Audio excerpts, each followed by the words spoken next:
Okay, thank you so much for being here today, and thank you to our sponsors. My name is Michelle Balge. I'm a UX UI designer at Kalamuna, which is one of the sponsors today. And I will be talking about neurodivergence and what it taught me about UX and emotional safety.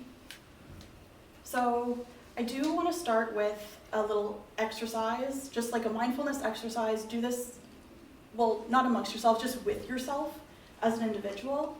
And so I'd love for us to point out, each of us, just in your head, 5 different things that you can see around the room. Or if you prefer, it could also be 5 things that you're like sensing in terms of like pressures, as like the seat on your back, on your butt, your feet on the floor, and then also seeing all the people around me. You see me, the screen, the whiteboard, and then 4 things that you can touch. So you can touch like your clothing, and I love how soft this shirt is. Jeans, actually they're decently soft. And you can touch like your skin and nails. And then 3 things you can hear. And so if you hear my voice, that is perfect because you should be hearing my voice. Maybe you hear yourself breathing a bit, and also internally, maybe you even feel stuff like feel your heartbeat a little bit, like when you're anxious, giving a presentation. And then 2 things that you can smell. So I smell my perfume a little bit, which is really nice. And 1 thing you can taste. I can taste the breath mint that I had right before this in my mouth. So who I am, as I said, I'm a UX UI designer at Kalamuna. I have over 7 years of web design experience. So I've been working at Kalamuna for over 4 years now, and before that I was doing freelance web design and technically development as well. And I really wanted to work with organizations that were mission-driven. Organizations and people that had a purpose, wanted to do better in the world. And so in my web design program that I took, they were like, yeah, you're not gonna find that at an agency. So I was like, okay, I'm going on solo. I'm doing this on my own. And so I did that, and then I struggled a bit during COVID. Like I'm sure a lot of people did. And then that's when I was like, I need to get into an agency, but is there one that I'll actually ethically agree with? And there is one. So very happy to be here at Kalamuna. I am also a mental health advocate and memoir author. So I've had a lot of experiences with mental health and mental illness, and I wrote a book about it. So the image here is from the launch night, where there's a photo of the book and then some plants, because we decided to do a little plant night during launch, so a little mental health activity. And I am a lover of animals. That is my adorable Evie. She's not technically mine, she's my parents' dog, but I love her as if she's my own. And I adore all animals as well. So what we'll be covering today is like my lens, so mental health, autism, lived experience, core concepts of neurodiversity, emotional friction, and emotional safety, and the framework of the 7 pillars of emotionally safe UX. And if you haven't heard of it before, that's okay. I created it like based on other stuff that I'll explain. And then we'll put it into practice a bit, like applying emotional safety. So I'd love for us, at the end of this, to understand users through a lens of like empathy and awareness. So for me, I have had social anxiety my entire life. Since my earliest memories exist, those exist of me being like afraid of people. When I was really young, I don't know, somewhere between 6 and 8 years old, I know that I spent time looking in the mirror and I was like, my sister has a severe allergy to peanuts and other nuts. And I was like, maybe I have an allergy to people. Like I legitimately thought maybe I was allergic to people. And then I didn't end up finding out that I like technically had social anxiety, like got diagnosed with it, until my very late teens or early 20s. So I led a lot of my life being like, not just fully understanding why I didn't fully fit in. And then just skipping a little bit, discovered I'm autistic over a year ago. That's still part of why I feel like I don't fit in with like the typicalness of society. So I experienced severe depression in high school and university. The severe depression means not that this is the same for everyone, but I had suicidal thoughts like every single day. They differed in their severity, but they were always there. So that was really, really difficult. And in university, I ended up having to quit for a year. So when I quit university, I decided to really, really try to focus on my mental health. Yes, medication helped me, but so did meditation and mindfulness exercises and talking to people and individual therapy and group therapy. And group therapy was specific to those who had social anxiety, because my social anxiety was getting so like out of control that I couldn't leave the house because I was too afraid of the people outside of it. So yeah, I went to group therapy for social anxiety in Toronto, and I was like, is anybody going to show up? And a lot of people did. There were like 11 of us. So I was like, okay, like this is good. And it actually did really help. It was a lot of exposure therapy. It was difficult, but it has helped, but I still experience it. So I became a mental health advocate. I went back to university after that year off. And then I became the president of a mental health club at my university. And I became a speaker across like Southern Ontario, speaking about my experience with mental health and illness. And then, as I had said before, I discovered I'm autistic a bit over a year ago. So I do want to say that like my lived experience shapes how I see users' emotion and accessibility. So not as features, but as human needs. So there's accessibility guidelines that we like should be following, and depending on the organization, you need to follow them. But they're guidelines that like meet those basic needs, but I feel like I know that we need to go even beyond that into like emotional safety. So back to autism. I found out that I was autistic. I haven't formally been diagnosed. I'm on the 2-year wait list. But behaviors and experiences that I thought were just social anxiety were not all social anxiety. I do not expect you to be able to read this Venn diagram, don't worry. But I do want to share that I have, everything on the social anxiety side, everything on the overlap side, and everything on the autism side. So I was like, oh, okay, so it's not just social anxiety and overlap. I was like, I know there's overlap. I didn't realize there's this whole other bit, like me not understanding social cues.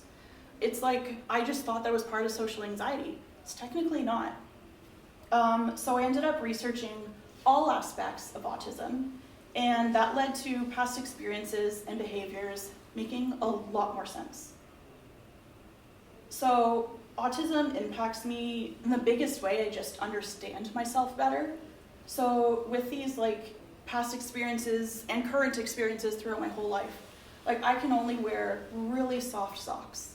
If a sock is a regular material, I don't know if you just think of a sock and that's the regular material, it gives me shivers and I can't handle it. Anything rougher, like just absolutely not. They need to be soft or none. And then changes in routine or plans can trigger like extreme anxiety. I need to know what is happening and when it's happening. And if it changes, then like not good. I get very overwhelmed, and it's like I need time to prep. So if, for example, like my husband, he's like, oh, could you go out and grab some medicine for me today, like in about an hour? We found out quite soon after that it's like, no, tell me in the morning, and then I should be able to go in the evening because I'll have prepped myself enough for it. And I believe that is part of the autism and the social anxiety. Loud, busy environments are overwhelming for me, so I need a lot of time to like decompress on my own. And I love being alone anyways. No offense to other people, but I do adore animals, people. I love people. Large crowds can be difficult. And I take things literally a lot of the time and can miss sarcasm. Not all the time, but sometimes. And I also have a lot of trouble finding the right words to say. So if that happens here, well, that's part of it. And poor design causes stress or overwhelm. So I thought like, oh, maybe this is because I'm a designer and I've technically been designing websites since I was like 13. So just like an image and some scrolling text. And I was like, maybe just even the way I designed them before bothered me. But I was like, does everyone feel this much stress and overwhelm at websites that are poorly designed? And also like if they're poorly built. And I realized that like, yes, part of it is probably my profession, but I also know that a large part of it is being neurodivergent. And that can cause, like not necessarily with everybody, everyone is different and everyone experiences all different levels of like overwhelm or stress. But the poor design, it can get me to like a point where I will show you an example where I was like, I'm done with this, I can't handle it, I need to think about something else, I need to do something else, I'll go watch Big Bang Theory. So there are tons of benefits as well to autism. So I understand myself better in these other ways as well. So I notice details that other people miss. Do I catch every detail all the time? Absolutely not. But I do catch details that others miss. I hyper-focus on tasks. So I need to set a lot of timers, which I didn't do in the past, but now I'm like, this is necessary because I can easily be working or doing research on my own just for fun. And I'm like, oh, okay, it's probably been like 10 minutes, and I look at the clock, I'm like, oh, it's been 3 hours. Or I'm like, oh, it's been 15 minutes. No, it's been 5 hours. And that can easily happen where I completely lose track of time.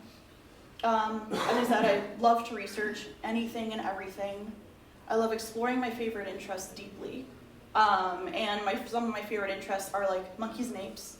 I don't have a total reason why, but I just adore them. And then I love board games, playing them, collecting them, and for apes and monkeys, collecting stuffed animals of them. And I also love learning about like Victorian times, and because it's like kind of before technology, even though I work with technology. And I also love collecting antiques. So some tips and tricks to help navigate my experiences. So since they're not all positive, I had already mentioned this, but like prepare ahead of time for overwhelming or unpredictable situations.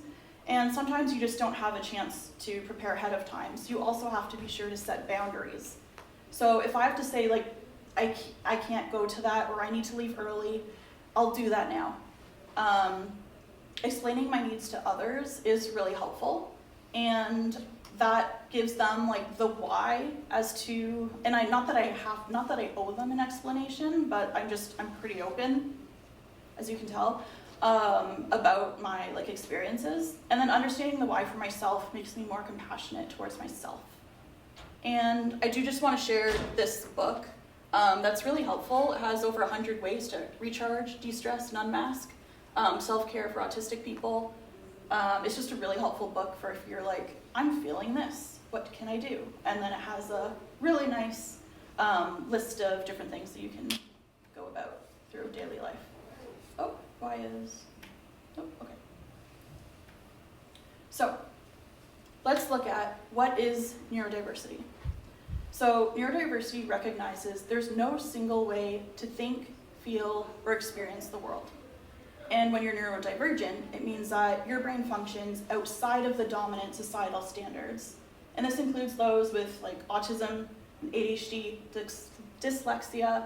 There's also a ton more within this spectrum, like it involves way more than just these 3 things, but I just listed 3 that are like really the most common talked about at this point. And then when you're neurotypical, your brain functions within the dominant societal standards. And so society, at least this like capitalist society, is really built for those who are neurotypical. So when you're neurodivergent, it can be a bit harder to navigate through things. But that is because of the way that it's been set up. So designing to support neurodivergence needs does create better experiences for all users. So if you're creating an experience for someone, specifically making sure that it's like emotionally safe for someone who's neurodivergent, it is going to help someone who is also neurotypical. It just can affect them in different ways, positively, emotional safety. So how many people are neurodiverse? This is a poll I found. It's specifically based in the US, but they asked, would you personally identify as neurodivergent? And 19% of adults said yes. And then it was evenly split between men and women. And then when it gets to age, those who were under 30 years old, 30% personally identified as neurodivergent. And then as you get higher in age categories, the percentage goes down. And by the time it goes to the age group of 65 plus, 6% identify as neurodivergent. And so the conversation is really, really opening up lately, like about just being accepting of who we are, understanding these differences. And like me as a mental health advocate, I didn't realize or even think that I had like autism until very recently. And I was kind of like upset with myself, like how did I not notice that? But it needs to keep being talked about. So like for mental health, I always say like we need to like keep the conversation going. And so that's the same thing with neurodiversity. Sorry, I'm hot. I also heard from others it's hot in the room, so apparently it's not just me. So roughly 10 to 20% of the global population is considered neurodivergent. I believe it's probably way higher than this. A lot of people agree that it's higher than this, but that's the current statistic that we have. So emotional friction is the discomfort, stress, or hesitation that arises when experiences create confusion, distrust, or overwhelm. And specifically in UX, you're feeling confused, frustrated, uneasy, while interacting with a digital product. So it's really that feeling of like, this is not just difficulty, friction. So everyone experiences emotional friction, but its impact isn't equal. So here's the specific example I had fairly recently, a utility sign-up form. So while signing up, the form labels and prompts were unclear. It wasn't clear what info to put where. There was no indication of what was required versus what was optional within the form. And any errors upon submitting caused the page to reload and erased everything. The first time it happened, I was very frustrated, but I was like, I can do this. So I filled it out again. And then I got everything erased again because there was at least one error. I don't remember how many, but it was like, I needed to wait until the next day. I was like, and I'm not like, I don't feel or express anger very often. I was angry. I was like, how dare you do this to people? And I would not have filled it out if I didn't have to because I needed electricity in my apartment. But yeah, so that was an intense experience. But the problem, to be extremely clear, was not me. It was the design. And, I should have emailed them, telling them about it. Maybe I still will if it's still that way. So emotional safety is the sense of being accepted, respected, and free to express yourself without fear of judgment or harm. And in terms of UX, it's where you feel calm, supported, and confident while interacting with the digital product. So when interactions are clear, users feel at ease. And boy, does it feel good to feel at ease when you're interacting with a digital product. So now I'll introduce to you, not really introduce, you probably are, accessibility. One of the foundations of good design is accessibility. It's essential to inclusion. It ensures designs can be used by everyone regardless of ability. And then there's also cognitive psychology, which helps us understand how the mind works, giving the why behind user stress and confusion. And then when you build upon these basics, people have come up with like trauma-informed design. And this is a thing even beyond UX, but it has been, trying to find the right word. Okay. And it's been reworked into UX design. So it's to help prevent re-traumatization and build trust through safe, empowering experiences. And then there's psychological safety in UX, which creates conditions where you feel safe to explore, ask for help, and learn without fear. There's cognitive accessibility, specifically, designing for comprehension, memory, and focus through clarity and reduced cognitive load. And inclusive design for neurodiversity, where you create flexible systems that honor diverse cognitive and sensory processing styles. So I had looked at all of this where I was trying to find, like, how can I explain what's important with emotional safety and, like, based on my experiences, and I know my experiences aren't what everyone else experiences.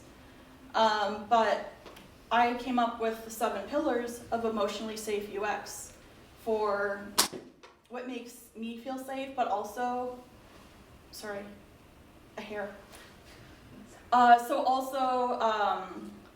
When you look at all of these additional layers, I looked at them in detail and I went through them and I was just like, I want to do something else that really focuses on the emotional quality of interaction. So this is by designing for calm, clarity, and reassurance in every step so users feel grounded and cared for while they engaged, not being pushed away. So the 7 pillars of emotionally safe UX, I'll go into each of these in more detail, but transparency is overall, it's about, like, I know what is happening. Predictability, I can rely on this. Clarity, I understand this. Feedback, I'm supported and I'm acknowledged. Autonomy, I have control of my experience. Pacing, I'm calm and able to focus. And belonging, I'm included and valued. So we'll go through different scenarios for each of these. So for transparency, it's about building trust through honesty and clear intent.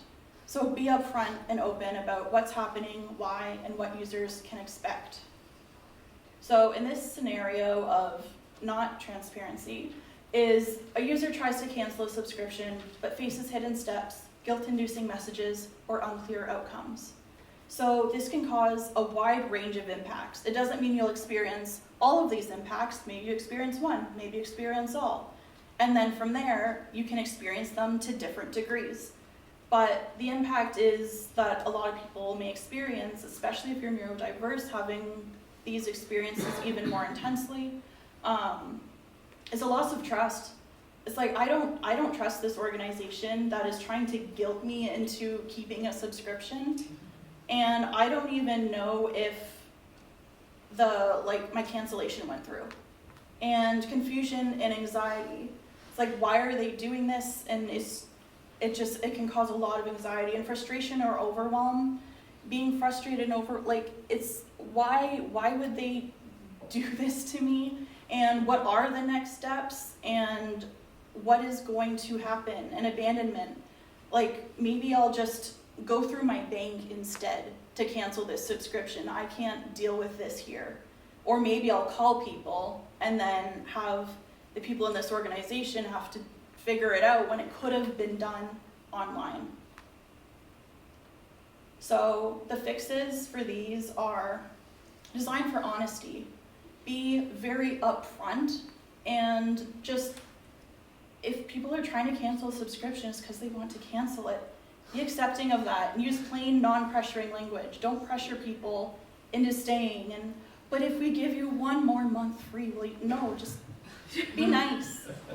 And provide confirmation and reassurance. Make sure people know, okay, it went through. And then we have predictability. So build security through consistency and reliability. So this helps users feel secure by ensuring the site and its information are consistent, reliable, and accurate. So in this example, a user checks a university's admission site for application deadlines and requirements, but it lists conflicting information across different pages. So this can cause a loss of trust, confusion and anxiety, frustration and overwhelm, and abandonment. It's like, why is the information different in 2 places? Which one can I trust? Can I get my application done on time? Am I going to be able to do this at all? Do I have to go to a different university? How is this going to affect me? And it can And then again, abandonment, maybe I'm going to call them, or if I'm not comfortable calling, like, I don't like calling people, maybe I will just go somewhere else, do something else, or send an email and then flood their email inbox when it did not need to be. So the fixes here are to have one source of truth, have like a basic document, spreadsheet of a single source of truth that this information lives in, and then ensure consistency, ensure on the website that everything is following that single source of truth. So you have accurate dates and accurate information across the entire site. And reinforce reliability. If you say like last updated September 2025, I'm like, okay, that is helpful. I'm going to be more trustworthy of you that like, okay, this is, well, yeah, it's accurate as of that date. That can be really, really helpful. And then clarity, it's about building confidence through structure and plain language. So use clear hierarchy, logical organization, and plain language so information is easy to follow and act on. And just so it's clear, all of these do overlap a bit, but I did try to find as many distinctions as possible, but obviously they're going to overlap and they're going to have a lot of the similar impacts to each other, but just in different ways. So in this example, a user visits an animal shelter site hoping to adopt a dog. The page has dense text, inconsistent formatting, and there's no button to adopt. So this can again cause like wide range of like emotions and experiences, loss of confidence. Is this dog even up for adoption still? And confusion and anxiety, like where do I go? Who do I have to contact? Maybe I just go to a different shelter. And it's like you very much experience, especially in this kind of emotional situation, where it's like I've just made this connection, even with maybe just like a picture, and that can be really emotionally overwhelming. And then, so the fixes are like simplify and structure content. So don't have a bunch of dense text, have it separated into like smaller paragraphs and use headings and subheadings and bullets and numbered bullets, and be able to make things so that you can actually scan the page and guide attention. Use buttons. Maybe there was an adoption link that just said, click here. Somewhere within that dense text, there was a link saying, click here with an underline. And it's like, that was not clear to me. So have a button and have it say, like, fill out your adoption application. And then it's like, okay, and then that also gives you clear next steps. All right, I know what's going to happen. I know what you're asking of me. And if you even have additional steps on that page as well, that can be really helpful. And then feedback is about building reassurance through timely, meaningful response. So use clear, timely cues to confirm success, explain errors, and guide next steps. So in this example, a user clicks submit after filling out a donation form. The page reloads without a clear confirmation. So it's like, did my donation go through? I don't know. Am I going to submit it again? Do I really want to donate twice accidentally? Do I let it go and maybe it didn't actually submit? Now this organization has lost a donation because of the way the website has been designed and built. And it's like, I'm not going to donate here again. That can be the reaction that some people have, where it's like, this isn't a good experience. Maybe I find another way. Maybe I mail a donation. I think that's still a thing. And then the fixes for this are to like provide clear confirmation. So say your donation has been successfully submitted, or there was an error, please fill it out again. It's like, okay, thank you. It has been submitted, or I need to try again, and let me know what that error was. Or if it's an error on your end, be clear about that. Clarify the next steps, like we're going to send this receipt, a receipt to your email. And express gratitude. That can just help like give you reassurance. Well, yeah, not build reassurance.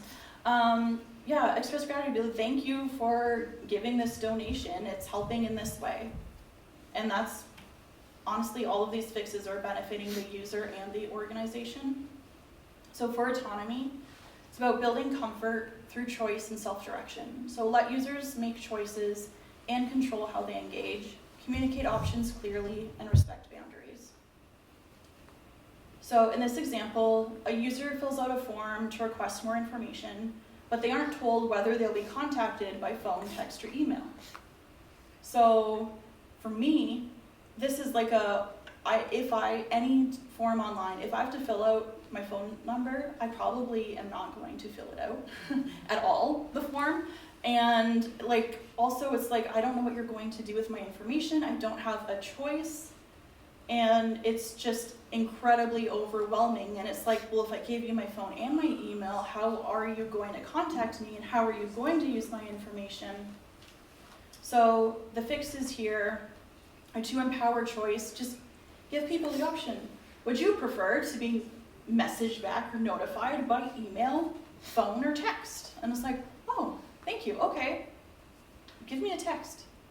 Acknowledge privacy, make it incredibly clear who has like access to this information if you're gonna give it out to like third parties. And say we'll only contact you in like this specific scenario. And communicate clearly. Just straight up be incredibly forward and say, hey, you can choose which way you want to contact us. And if they don't have a choice, say, we will contact you by phone. It's like, okay, at least I know I can expect somebody to call me. And I'm not like waiting. And if you can give a time frame, that is also helpful. So pacing is about building calm through flow that supports focus and sensory ease. So manage motion, information, and interaction speed to prevent overload and support focus.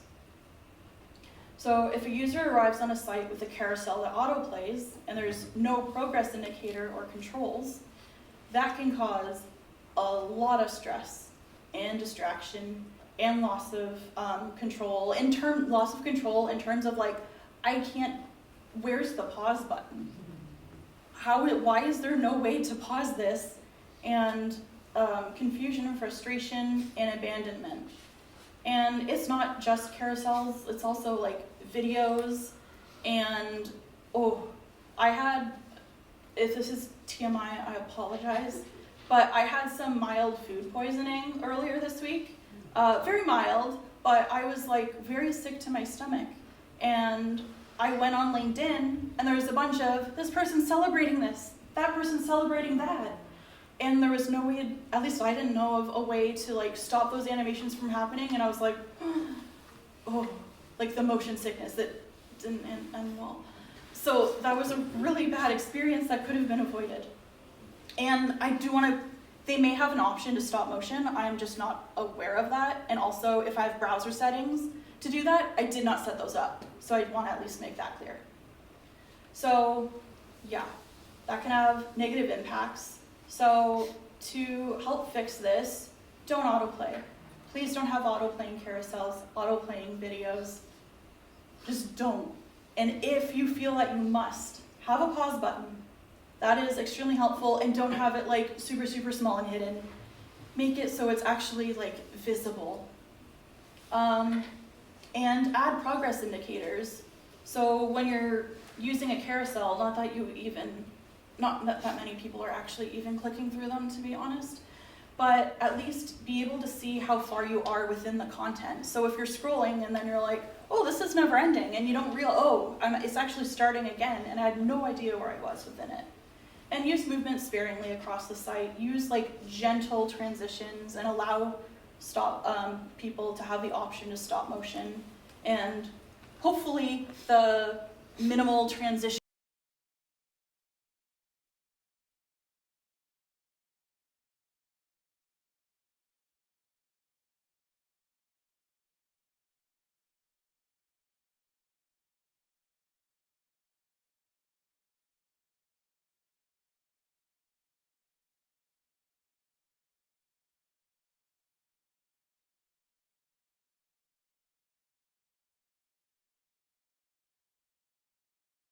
stories, but all feature similar backgrounds and experiences, you're going to feel emotional disconnect and discomfort and self-doubt, and maybe you'll just leave.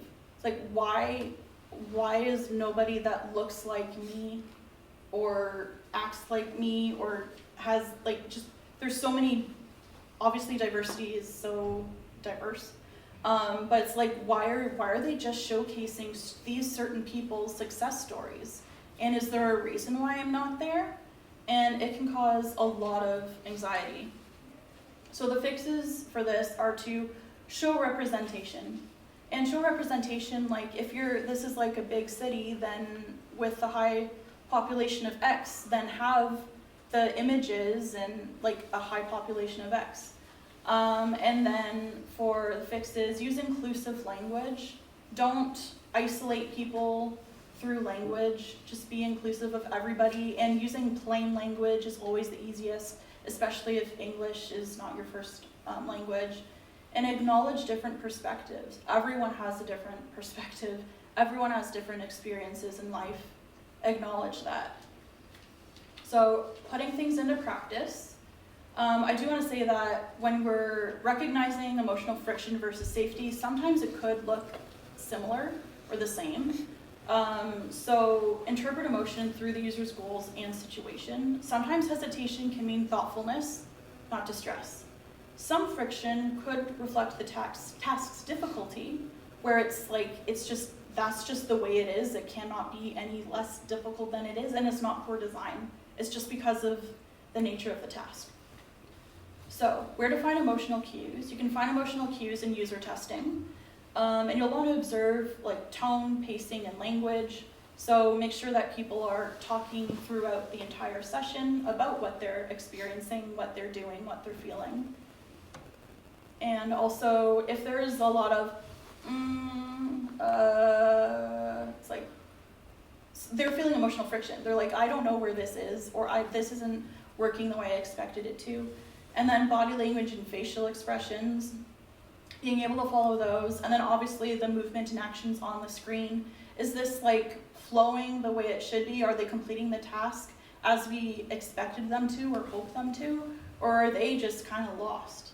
And this really reveals what people say and do during interaction. So this is extremely helpful because you're actually and you're able to ask questions and get more information, and this is just extremely helpful.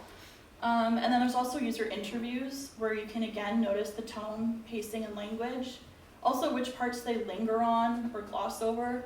If you're going to talk a long bit about how much you hate the navigation of your website, then it's like, that's a lot of emotional friction. And also let's dig into that. And then so we can see how to build emotional safety in place of it. And then again, body language and facial expressions, if it's in person or if it's over video and the video is turned on. And then this reveals what people say they experience and do. So we're not actually seeing it happen, it's their interpretation of what they do and the experience that they felt. So they might say, oh yeah, I do this all the time, and then if we were like fly on the wall, then it's like, oh, they actually don't do that all the time, but that's why we always want to use different methods of research and bring them together. To be able to help validate our assumptions. And so for surveys, it's really helpful to have options for open-ended responses. Being able to view those is incredibly helpful because you really get people, there's some people that they'll give paragraphs where you expected one sentence and it's like, okay, thank you. That's really helpful. But there's also times when one sentence is incredibly clear, like in cap blocks, I hate this site. So, and you can have a survey that's collect immediate site impressions by having, we love to use Hotjar, and having a little survey, I know it's a pop-up technically, but having a little survey at the bottom of the site where you can fill in just a couple quick answers where it's what worked well on the site, what didn't work well, what could we improve? And then that gives you some immediate feedback of people on, and you even know the specific page that they were on, but it is anonymous. And then there's also a later reflection on past experiences, where if you send an email through your newsletter, and then there's the option to have it be maybe even just 5 minutes. It's a lot longer than 1 or 2 minutes, but it's enough to be able to ask more detailed questions. And also specifically saying like, what was your experience the last time you visited the website? And then that can help them be able to bring that up more clearly and remember it better. So this reveals what people say they experience and do. So again, it's what they're saying they do and experience. And then there's analytics. So what to observe are the movement and clicks and scrolls on heat maps. Especially like if there's like rage clicks, so you're like clicking something a bunch of times, like that's emotional friction. Movement where you don't expect it. It's like, why are they doing that? Let's try to figure it out, and then utilize the other areas of like research that we've gathered to try to help figure that out. Session recordings, you can watch what people are actually doing in real time. Again, it is anonymous. At first, years ago when I first saw it, I was like, that's intrusive. But then it's like, it's a really helpful way to get data. You have no idea who it is, you know the country they're in, and that's like it, pretty much. Yeah, that's it. So it is a really helpful way of understanding users. And then there's also, you can choose to opt out of gathering data. And then there's completion rates and drop-offs and user flows and like Google Analytics 4. Something I see a lot of the time is people will like start on the home page or start on the about page, and then they go and move to another page, and then they go back to the home page, and then they go to another page, and then they go to the home page and another page and the home page. And it's like, wow, like whoa, okay. That's emotional friction. You need a better navigation, better site navigation, reorganize those pages. But it's really, really helpful to be able to see that people are like, that's what they're doing. They're trying to reorient themselves. And so there's definitely areas for improvement. And this reveals tracked user behavior of what people do. So this is what they are actually doing. And then we have support. So you can observe support tickets, calls you receive, emails you receive, chat logs if there's a chat bot. You'll want to look at tone, pacing, and language, and frequency and timing of contact. So if there's a lot of people contacting about like the same thing, it's like red flag.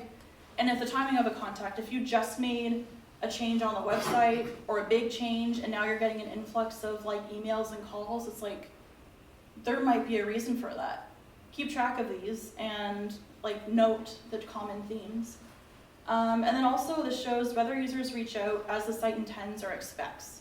So if you're like on a website, reach out to us, we want to talk to you. It's like, okay, we got more calls, that's good. If you're not saying that and you're like, it's like, this can clearly be done on the website. It should be clearly done on the website. And then you're receiving a bunch of calls, it's like, okay, we've got to fix something here because something's not lining up, and listen to what the people have to say. And this reveals what people say and when they need help or feel stuck. So, bringing these findings together, combining direct feedback with observed feedback is really helpful, and looking for alignment and divergence between what users say, what users do, and what users like appear to feel is really helpful and important in all of this. And when the research aligns from these different research methods, it strengthens confidence, and when it diverges, it highlights areas needing deeper exploration. So no single source tells the whole story. Emotion is interpreted through overlapping patterns. And little parting words before the key takeaways. Emotional safety is not just data. It's a reflection of how supported people feel. Behind every click, pause, or comment is a person's experience. And beyond usability, emotional safety is about how people feel while they use what we make. So let's make things that are like well-designed, well-developed, and that'll create such better experiences for people. So some of the key takeaways are: see through a new lens, designing with neurodiversity in mind reveals points of friction that impact everyone to different degrees. Prioritize emotional safety. Go beyond usability to consider how your design makes people feel. Apply the 7 pillars use this framework as a guide for creating experiences that foster emotional safety, and turn insight into action by translating emotional and behavioral cues into design decisions that truly support users. So if you want to contact me, you can reach me at LinkedIn. It's literally like LinkedIn/in/my name. And then you can also reach out to Kalamuna at kalamuna.com. And here's some of the sources I used. Thank you.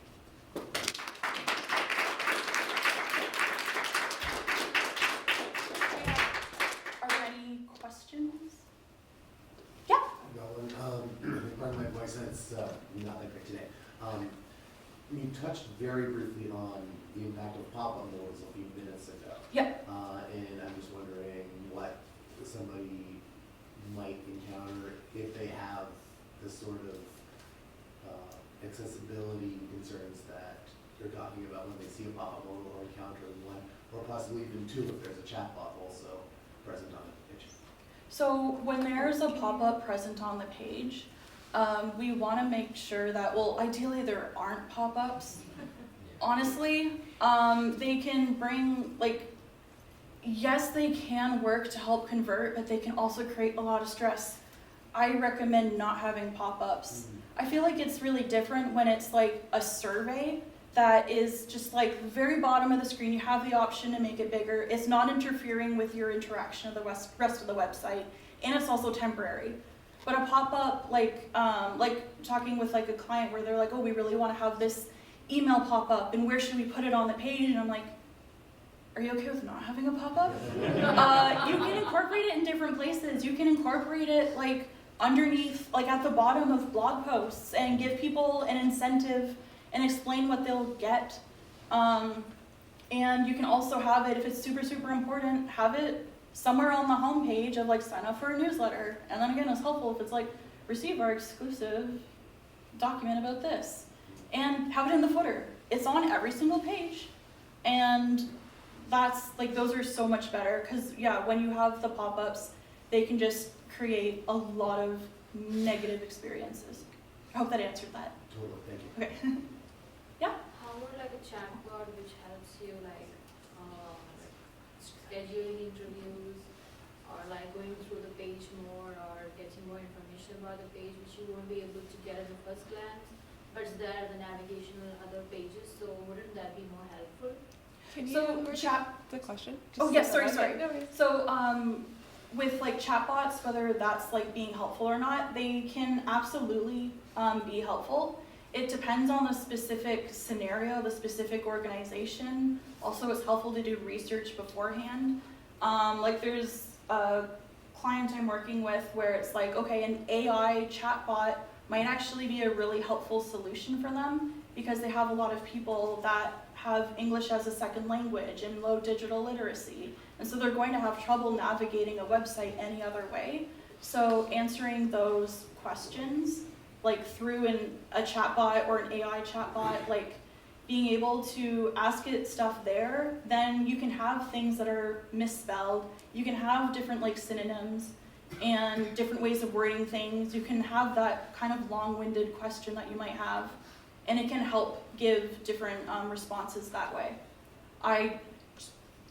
AI can hallucinate.